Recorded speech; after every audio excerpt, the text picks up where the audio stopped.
If you intend to stand out in this world, you need to do it sooner than later. If you look at the root word of original, it's origin, the point or place where something begins.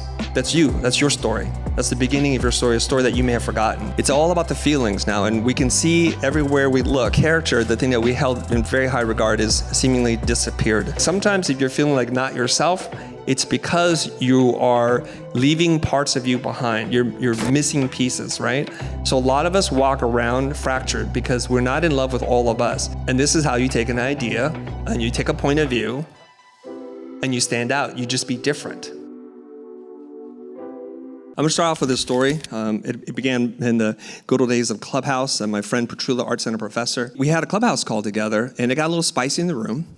And we get off the phone, we always do our post-mortem, like, hey, how did the call go? And she tells me, yeah, Chris, I think people misunderstand you. I'm like, what do you mean they misunderstand me? They're like, you're a little edgy. And I think if you were to tone that down a little bit, I think more people would like you. And I told her, Petrula, they didn't misunderstand me at all. I am edgy. I am a little bit cantankerous. And I think they're there in that room because I am. And I'm putting up this slide here because Petrula is a brilliant professor at Art Center. She's a designer, and she wrote one of my favorite quotes, practice safe design, use a concept. So she's a brilliant woman herself, and she's telling me this thing.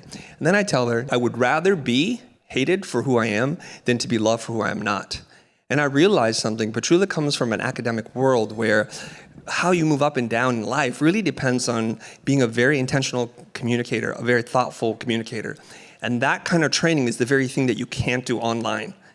Because then what you wind up doing is you whip out, or you cut out all of the personality, all the nuance, the things that make you, you. So I just want to give you a couple like the big ideas. Big idea number 2 is we've moved from the age of character, to the age of personality. It used to be we were judged by the things that we did. And now it's all about the personality. It was about what kind of person are you, and now it's how do you make me feel? It's all about the feelings now, and we can see everywhere we look, character, the thing that we held in very high regard, is seemingly disappeared. The next idea here is that it's not the attention economy that you know so much about, it's the attention is the economy. This is where all the money's being made. And social, as I heard in this really great meeting of minds, social has become the new resume. We know that when you build your resume, there's a little fluffing that goes on. So what do people do now as a shortcut, right? So I talked to my friend Neil, who's an event organizer, and I recommend speakers to them all the time. And they're great, brilliant people. The first thing he does, he goes on their social account, he's like, Chris, I can't book the speaker. I'm like, you're missing out on the genius of this person. He goes, but they're not gonna help me sell any tickets. No one knows who they are, and I can't work that hard to promote them. That's not my job, it's their job to get known. Okay, so we know this already. When we're looking at videos or any search result, we're looking at the top 10. We're always looking at the top of the list. And so you need to do everything in your power to become known and to understand how this game is played so that your brilliance, your genius, and your gift that you're gonna give to the world is seen by other people who are looking for you right now. A little line I wrote, there are riches in the reaches. People would say there's riches in the niches. I'm telling you right now, because you have a following, because you have an audience in a community, brand sponsors will come and give you money because they want your audience, they want your reach. That's what they're really paying for. You'll get better publishing deals because you have a perceived audience and reach. They don't have to market you as hard. You're more of a surefire thing, and that's what they're buying. That's what they're gonna give you a deal for. And I was just thinking about this. I'm sure you know who Hailey Bieber is, but I had to figure out who she is. Now, her last name is quite famous because she's married, obviously, to Justin Bieber. But does anybody here know who Hailey Bieber is? Like, who is she? What has she done? Oh, okay, hands went down. What has she done? Who is she? She has a skincare line. Correct? And she's married to Justin Bieber. We already went over that? She has good fashion. Okay. Anything else? I mean, who here doesn't have that besides not being married to Justin Bieber? Was that? She has nails. Okay. So did you know who she's the daughter of? Who? One of the Baldwin brothers, Stephen Baldwin. I didn't even know that. Okay, she's a socialite. And she's a model. I didn't know that either. Okay? And the shocking part of it is she sold her company recently called Rode for $1 billion. Is that incredible? That's to tell you the power of reach. And so Andy Warhol had said this famously, like, in the future, everyone will be famous for 15 minutes. And I just want to let you know, the future is now. And all of you can manufacture your own fame. That's an incredible idea. It really is, because a lot of us hate social. My assumption is many of you here, not because you hate social, but usually that's the sentiment. We feel like it's painful to do. The algorithm doesn't love us. It's not sharing that kind of same sentiment. It's not a mutual love. But it's incredible now that we can live in a time that you don't need the gatekeepers to anoint you as worthy of having a talk show or to have your own TV show or to be able to share your opinion. You don't need an editor for a magazine or a newspaper to do that. You can do this, and it's an incredible thing that we're the time that we live in. Okay, so I have this contrarian approach to how to build your personal brand. And if you start to get shocked a little bit, you'll see that, yeah, he's pretty consistent. I'm consistent with what I'm telling you to do. That's why I said, sit anywhere, do whatever you want until somebody tells you you can't do it anymore. Don't be rude about it. But you need to start to go outside the box, color outside the box, okay? So here's the first contrarian idea. Don't chase new. Do not chase new, okay? And I'm going to give you some examples, and the two examples I'm going to give you is from Hollywood. Or actually, all three examples are from Hollywood. And Hollywood is the dream factory. They make movies. They tell the most powerful stories, and it's a multi-billion-dollar industry, only to be supplanted by video games, which is also a great storytelling platform. So the first case I'm going to make with you is this. Okay, do you guys know what movie this is? Can you, The Fountain. You're very excited over here. I love that. It's The Fountain, okay? And do you know who directed The Fountain? Darren Aronofsky, a brilliant director. Love his work. Here's the thing about The Fountain, okay? This is what Rotten Tomatoes said. The Fountain is a cinematic poem, a haunting exploration of love, life, and eternity. Every frame feels like a work of art. And it got a 52% score on Rotten Tomatoes. That's how much we love new things. I love Darren Aronofsky. I watched the film. I cannot remember the film. I do not know what it's about. It grossed $16 million on a budget of $35 million. So my math isn't that great, but it's about 50%, 55% Rotten Tomatoes, 50%. Maybe there's some correlation there. Consider it a box office flop. And here's Darren Aronofsky's filmography here. He's directed Pi, Requiem for a Dream, one of my favorite films. You guys like Black Swan? Gripping film, amazing. And recently, The Whale won an Academy Award for Brendan Fraser, right? Beautiful, beautiful. But he's always trying to do new. Let's do case number 2. You guys know what film this is? Cloud Atlas. Some people watch films, so you still get out. Thank you. I'm sure the studios love you. Me too. I go out. Okay, don't spoil it for everybody else. So did you watch this? Okay, let's advance to the next slide. Cloud Atlas. A beautiful mess. Okay, that was a little cut and paste. Sprawling, ambitious blend of thought-provoking narrative and eye-catching visuals. Too unwieldy for some, impossible to ignore. 66% Rotten Tomatoes. A brilliant film. Across space and time. Non-linear. Do you know who directed Cloud Atlas? Does anybody know? See, a lot of people don't know. The Wachowskis.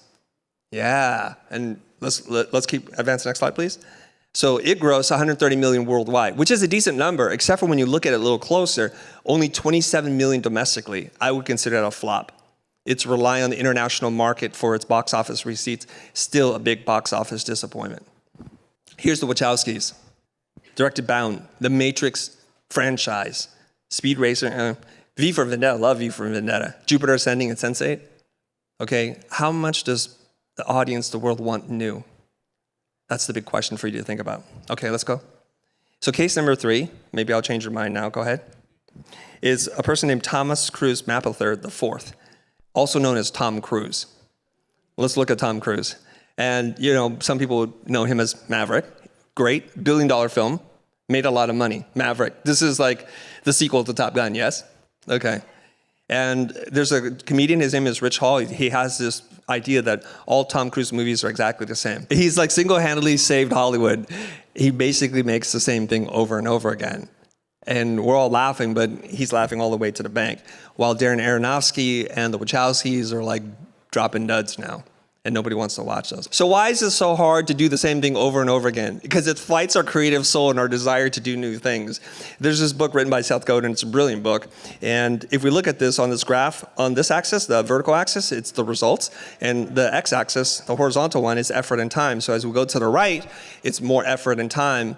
And we kind of measure this thing, right? And it looks something like this, right? That's called the dip. That's me redrawing it, okay? So every time we start something new, it feels really fun. It's exciting. We're learning Photoshop. We're doing AI. It's really cool. We're animating in After Effects. We're shooting a video. We've recorded our first video. It's so exciting. And then the joy of doing that work starts to wear off, and it starts to become really hard.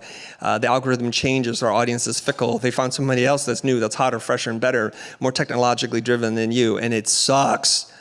And you feel burnt out as you stay in this kind of dip. And so what do?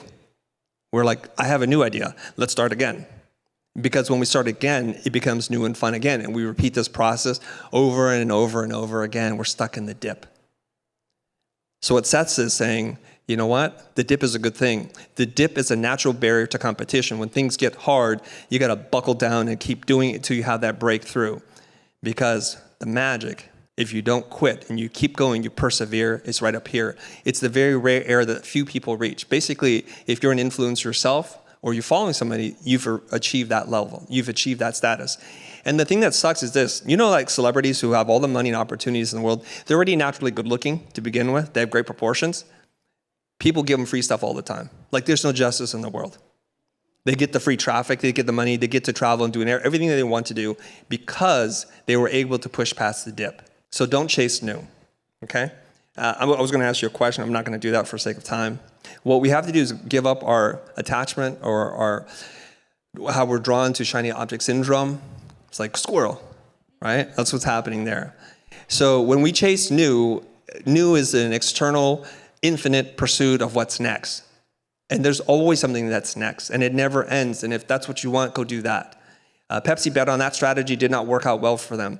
For a long time, it was the Cola Wars in the 80s. It was the choice of the new generation. Well, the new generation aren't loyal. They're very fickle, and you're always chasing them, spending a lot of ad dollars.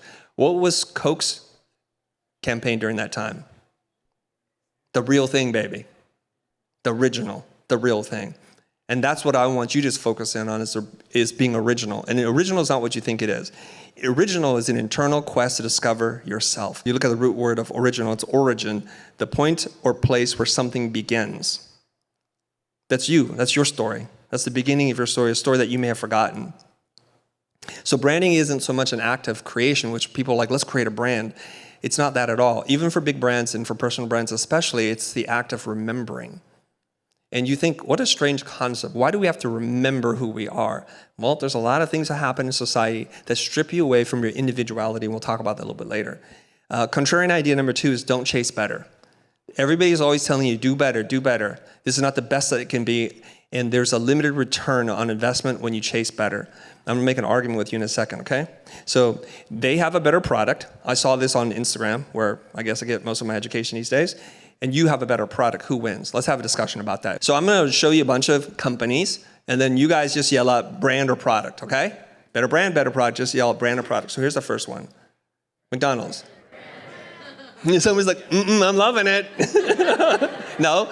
Yeah, you know what is that, the Big Mac doesn't even decay. It's really gross. And it doesn't decay in your body either, apparently. Okay, IKEA, better brand or product? For real? Have you sat on a table or something and have it just break on you? The problem with IKEA furniture, it's great for college students. It's great. It's like fast furniture. It's disposable. I don't think it's good for our environment. I used to love it as a college student because it gave me the idea I was living a European lifestyle on $89. The problem with IKEA products is you never give it to your children. That's it. You're not going to find it in an antique store. It's just not going to happen. Okay? Better brand. Nike. See, so runners know. Runners know. Okay? And then Starbucks.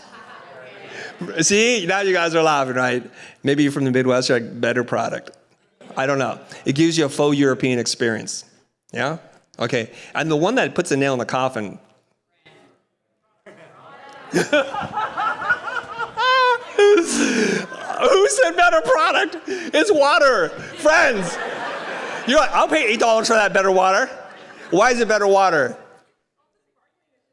Shut the front door. Get out of here. She's like, the bubbles, they're so effervescent. They tingle my lips and tongue. Get out of town. You've been sold a brand. You have, I promise you. Seth Godin writes this book. It's called All Marketers Are Liars. They lie to you and we're complicit in the lie. We taste the wine before we drink it. Yeah? When you go to the restaurant, you're like, I'm going to have a good meal before you even take your first bite. Because we're seduced by our own self-story. Okay? So products focus on features, whereas brands focus on meaning. And we'll talk about that, okay? So this is, if you're new to the world of branding, you really need to understand this. Because if you're talking about what you do or what you sell as features, you're losing the brand game. So the liquid death in your vertical is going to destroy you. And I mean, because they have a better brand. So there's this idea I have, it's called biology, right? If I buy this, what does it say about me, my values, beliefs, and preferences? We're making choices every single day. And when we buy something, something is happening there, okay? This is a quote from Anna Lape. I think I might have misspelled her name here. Every time you spend money, you're casting a vote for the kind of world you want. Do you believe that? Yes. Especially now that we live in such accessible times and we're not worrying about starvation anymore, we're making a lot of choices, so we're moving more towards identity and away from survival. Who am I? What does it make me if I buy this product, right? Like, is anybody here a Dell person? There aren't really Dell people. It's just a cheap computer. That's really what it is. I buy Dells for my dad because he don't care. For everybody else, it's Apple all the way. This is a new idea here. I'm in Austin. I'm having dinner with some of these people. You might recognize some of them, but there we go. Okay, that's Dan Martell. That's Ryan Deiss. He's like OG marketing. Mr. Daniel Priestley, he's been in our podcast, written several books. Brilliant people. We're having a conversation. And Dan was telling me about like his foray into branding and building his personal brand. And he's not convinced. He's like a lot of people. He wants to just make money. And he's exited out of several companies. He's rich. He has a private jet. He flies everywhere. He has a whole crew with him. But before he did all that, he needed convincing. So he reached out to the reluctant one. Do you know who the reluctant one is? It's this guy, Mr. Hormozy himself. And he was famous for saying, I'd rather be rich than famous. He's changed his story. So I consider him the anti-personal brand club president. He really is. So he reaches out to Alex and they're talking like, I don't want to build this brand thing. I don't want to be famous. I just want to be rich. He goes, well, okay, if you really want to be really rich, you're going to have to build your personal brand. If you build a strong personal brand, clients find you. You don't ever have to look for them. So that's when Dan Martell says, brand is a force multiplier. It takes everything you do and it scales it up exponentially. So if you're still on the fence, like, should I be making content? Should I build my brand? Who am I? What am I trying to do? Should I have an opinion on things? Maybe by the end of this presentation, you will have some new thoughts in your mind, okay? So the brand with the strongest tribe wins because it's a battle of tribes. I'm voting for the world I want to live in. I'm casting my vote.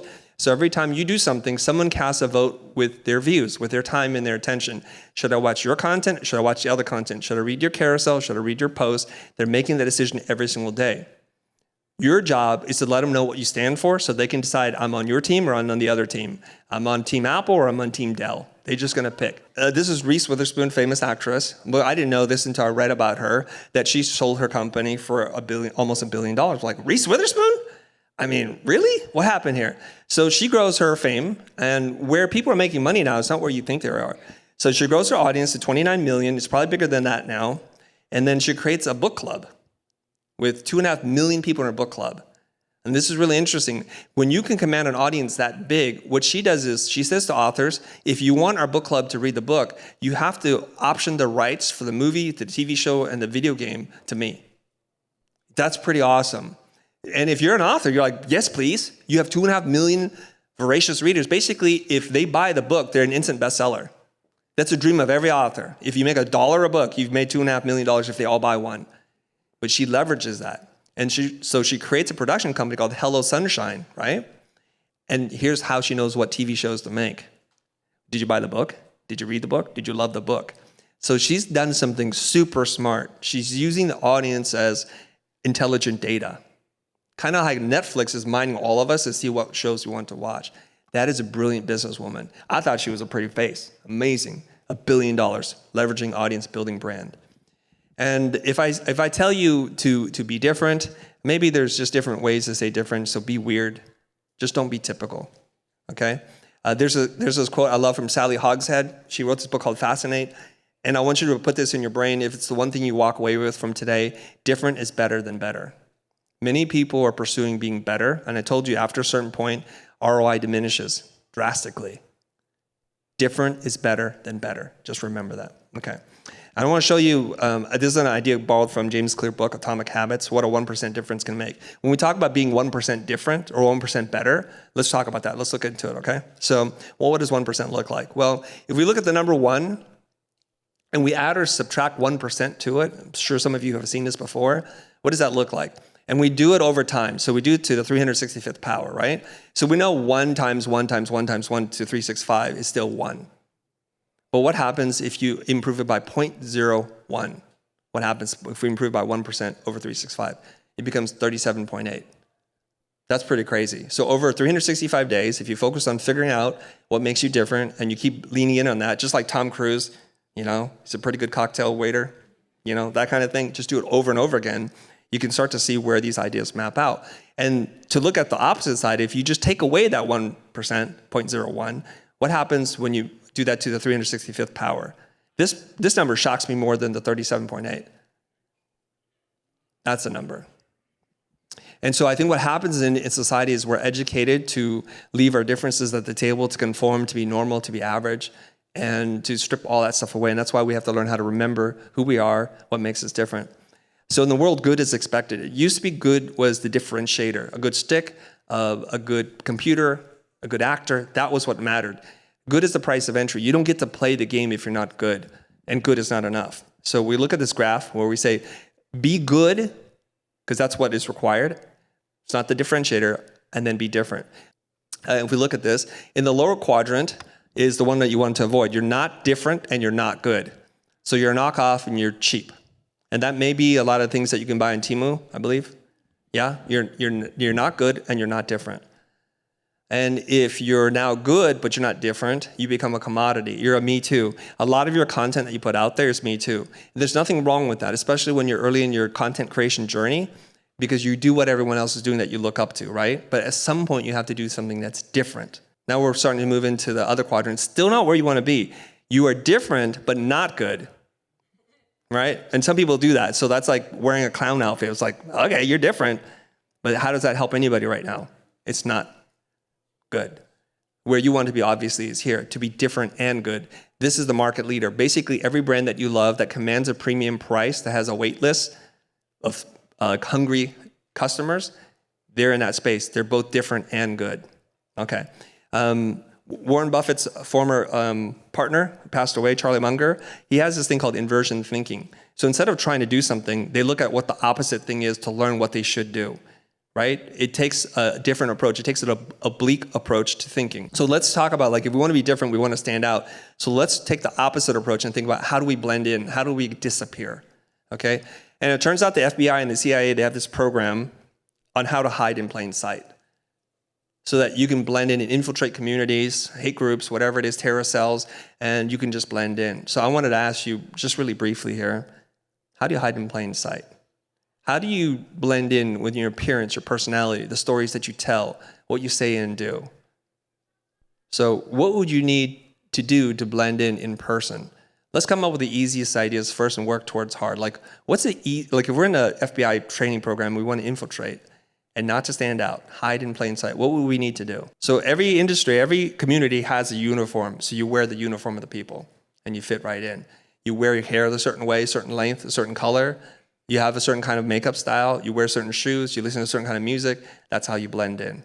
And then how would you do this online? From the easiest thing that you could do to the hardest thing you do to just blend in. What's easier than act like everybody else? Don't do anything. Who said that? Thank you, Peter. Don't do anything. So some of you are doing a great job of that. And then the second best idea is to copy everyone. Oh, there's this water challenge. Let's do that. There's a pointing thing. Let's do that. Let's dance in front of the camera. Let's do that. Well, if you do what everyone else is doing, how are you going to be different? How will you stand out? See how well trained we are? It's just to blend in. It's kind of like we just do it in a Pavlovian instinct. So you wear a work uniform. You participate in group think. Do what everyone else is doing. You all understand this. And you take up very little space. Right? And online, you just use that copy and paste content strategy. You spray and pray. Basically, you put up the content. You never engage with anybody. You say those most empty things. You straddle the fence. You never have a point of view. Shiny, happy all the time, forever. And I say that, and then now just take a minute and search in your mind. How did I show up today? How have I been showing up online? So inversion thinking is actually really powerful. If you're trying to stand out, try to figure out what you need to do to blend in, and then map yourself against that and see how you're doing. Give yourself a score. There's a person up here who's wearing a paper mask. That person obviously does not want to blend in. I love that. Some people have crazy hair. Do you, whatever you do. And so there's this idea from Paul Arden in his book, Whatever You Think the Opposite, where he says safe is risky and risky is safe. So you want to be risky unless you want to be sheeple. So the best way to hide in plain sight is do blanding. And I'm here to talk to you about branding, not blanding. And I have another idea I want to share with you that I've been told this, and I did a little Google search on this. We're mostly water. It's like more than 50% of our body is made up of water, right? So then I was thinking about the packaging of water and what that can say about us. So this bottle of water has no label. It has no story.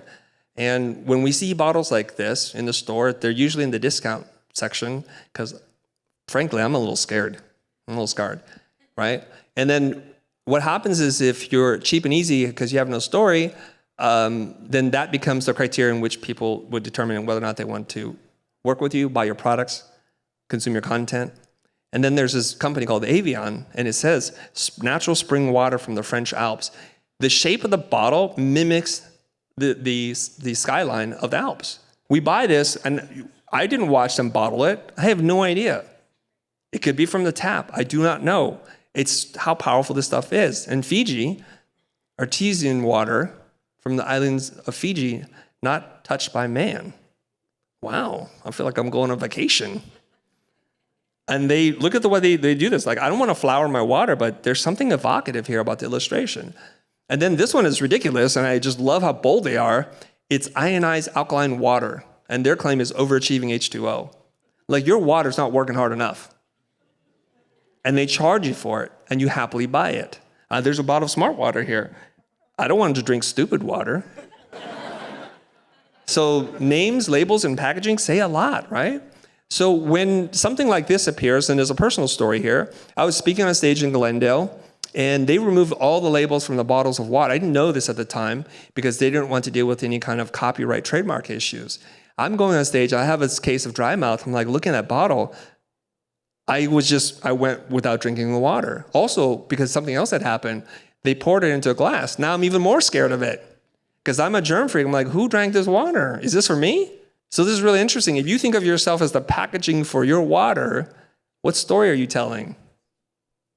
And how are you communicating that? And if you don't have any story attached to it, then you become questionable yourself. So there's this word called provenance, and sometimes people are like, what did you say, providence? No, provenance, which is the source of.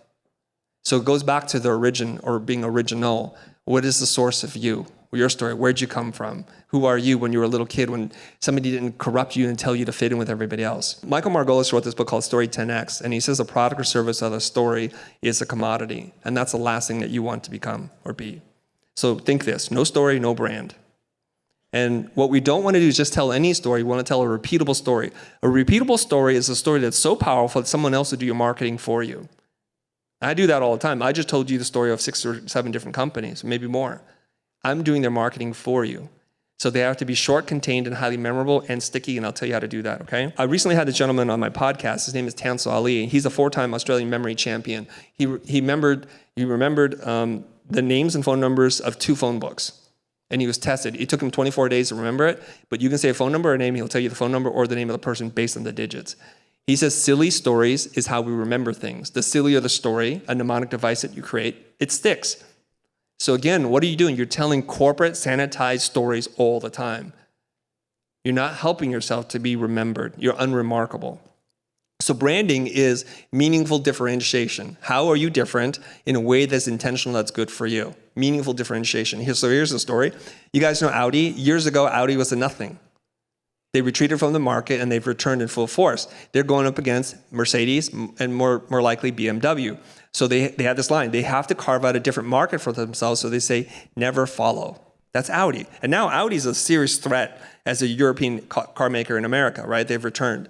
And they have this line, their S-tuned series, and they fully embrace this. I think you can figure out the puzzle. So they're just reinforcing the S in the Audi S series. And this is how you take an idea and you take a point of view and you stand out. You just be different. Where do they talk about the engine, the wheels, the wheelbase? They don't, because that's features. So what they're saying is, and one of their lines was, Audi drivers know how to park their own cars, to go against Lexus auto parking system. You see what I'm saying? It's a lot of attitude. Shots are fired, okay?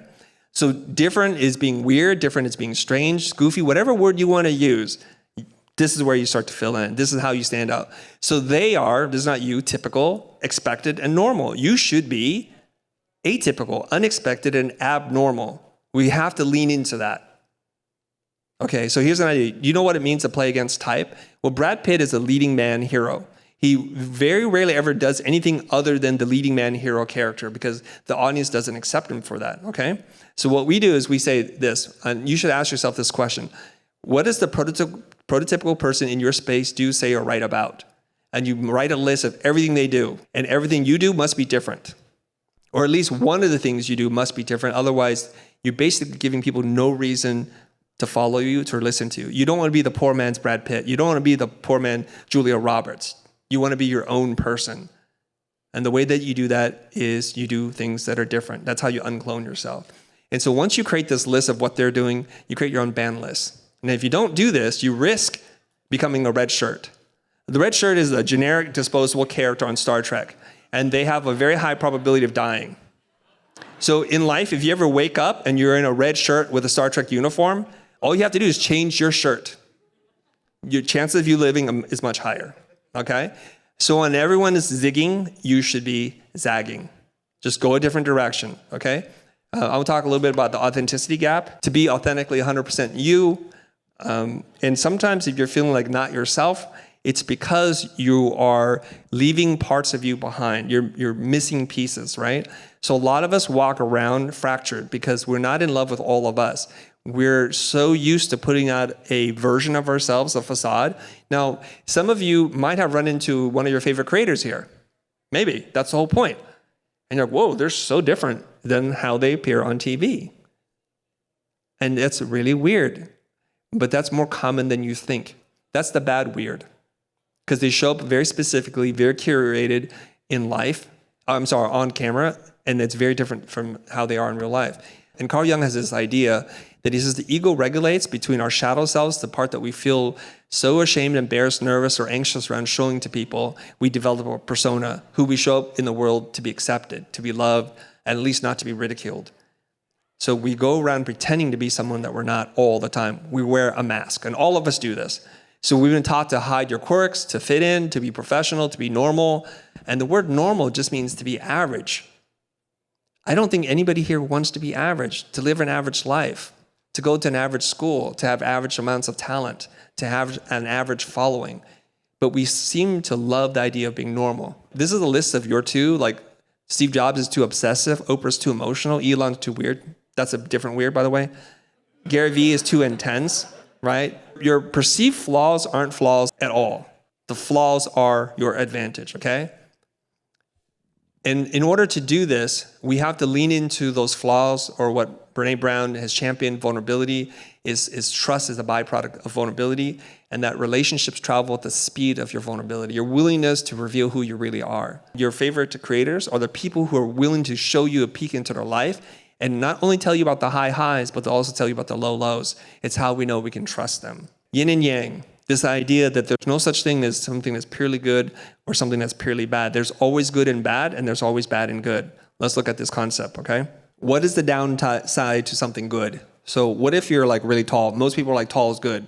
People don't like short kings, right? What's the downside to being tall? Can't fit in your car. Hitting your head. It sucks to travel with tall friends. I have a tall friend. It sucks to travel for him. It's great for me. Like economy feels like first class sometimes. I always got room, all right? And what if you're too rich? What if you have too much money? Huh? Then you become weird? Maybe. You don't know who to trust. You have tax problems. You're always trying to hide money from the government. And you never know if somebody really likes you for you. That's a problem. See, there's always a problem. What if you're too smart? Well, smart people overthink everything. And they're annoying to be around most of the time. There really are. It's easy to see like what might be bad in the good, but what's the good and the bad? That's a lot harder skill to develop here. Now, what if you're too short? Yeah, easy. You're fun size. I love that. We consume less resources, everybody. Y'all are killing the environment. Yeah. Okay. What if you're poor or broke? What's the good in that? You don't have fun. You get really inventive, right? Yes, for sure. Nothing to lose. Only up, baby. Yeah, let's go. Let's go. See what I'm saying? It's not all bad. And you know who your friends are because nobody hanging out with poor broke people for no reason. You really know. You never have to question that. What you should do is create a too much list for yourself. What do people accuse me of being too much of? I'm too loud. I'm too this. I'm too that. Just go to town. Then ask yourself, well, this is what we do. We reframe it and we flip it. We say, well, who needs this? Why is this an advantage? How might this be a gift? This is the beginning process of leaning into your shadow self and healing from inside. To remember those are good things, not bad things. And you double down on them, okay? This is a campaign for Montana tourism. They ask people, what do you think of Montana? They're like, there's nothing here to do, just mountains, trees, and streams. There's nothing here. So you know what the brilliant ad people did? That's their campaign, nothing here. See how you do this, guys? Okay, Southwest Airlines, sometimes you love them, sometimes you hate them, but they cheap. That's why, right? So their line is fair fares. That's it. It makes sense. Okay, Mini Cooper. This is how we go different, okay? Mini Cooper is really a small vehicle. So instead of trying to compete with this, like the SUVs and these larger gas-guzzling, powerful vehicles, they just lean in being really small. Okay, so they take their weakness and they make it a strength. This is guerrilla marketing. This is how you do branding. And they turn this into their messaging, right? So we say if you're really small, it packs a punch. And this is the ad. Packs a punch. If we're really small, we can say float like a butterfly, sting like a... sometimes we're playing with fire. And maybe because you've met your match. Less motor. See how we do that? Hopefully what I've done is I've teased you a little bit with some of these ideas in terms of why you should be leaning into what makes you different. I want you to know this one thing about yourself, is that the things that have been taught out of you, your individuality, your creativity, is the thing that makes you you. I want you to be the youest you can be, because the more you are, the more you are. And if you lean into that, you're going to start to develop an authentic brand, and mostly, you're going to be able to look in the mirror and love that person who shows up every single day, right? So my opinion on this is life is really short. Like, we're closer to death than we are to living. We really are. I know that's a macabre thing to say, but I'm a realist. I'm grounded in this fact. I'm rooted by this. So please do not spend another day doing work that you don't like, for companies that you don't love, for causes you don't believe in. And I'm out of time. Thanks very much, everybody.